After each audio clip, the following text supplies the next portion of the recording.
Je pense que c'est vraiment du matériel de qualité qu'on a ici à la Haute École.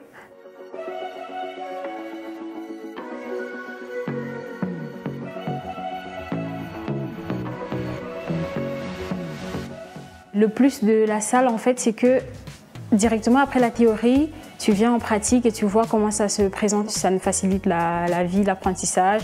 Franchement, c'est bien de la voir parce que directement, on a le lien avec le métier qu'on veut faire.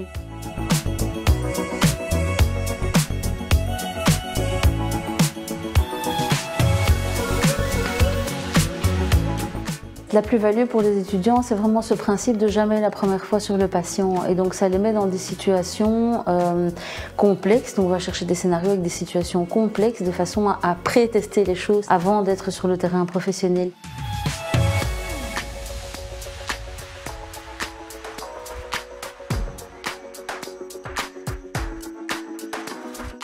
Branchez le connecteur. Écartez-vous du patient. On s'écarte, je vais choquer. Ce que ça apporte aux étudiants, c'est un sentiment réel d'auto-efficacité.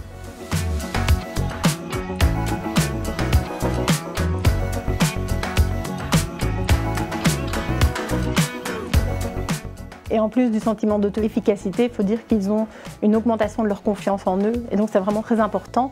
Et se rendre compte qu'en fait ils sont capables de faire plein de choses. Donc ils ont des compétences en eux qu'on arrive à faire émerger ici en simulation santé. On part du principe aussi qu'on ne fait bien que ce qu'on fait souvent. Et c'est un petit peu l'intérêt aussi de toutes ces séances qu'on fait, qu'on répète.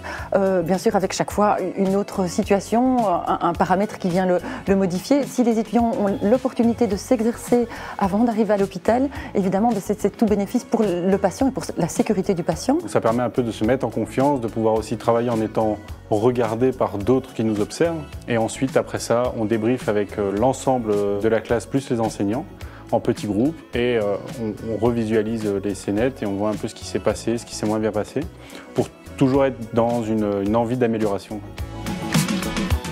Le profil de nos étudiants a changé au fil du temps et ils viennent chercher leur apprentissage. Ils demandent des choses, ils rencontrent des choses sur le terrain professionnel et ils demandent de pouvoir développer cette expertise. Et le fait de simuler finalement toutes ces situations permet de les mettre dans ce cadre d'apprentissage.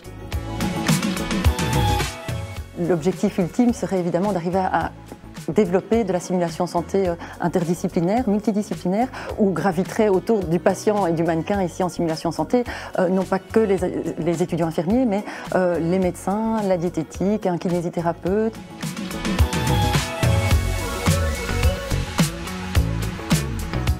La volonté de développer toute une série de projets pour aller encore plus, donc pas à pas, mais aller encore plus loin et pour développer finalement toutes ces compétences d'apprentissage, donc du raisonnement clinique, mais aussi tout ce qui est pratique professionnelle au sens large. C'est un métier où on peut se voir évoluer à fond et c'est super intéressant.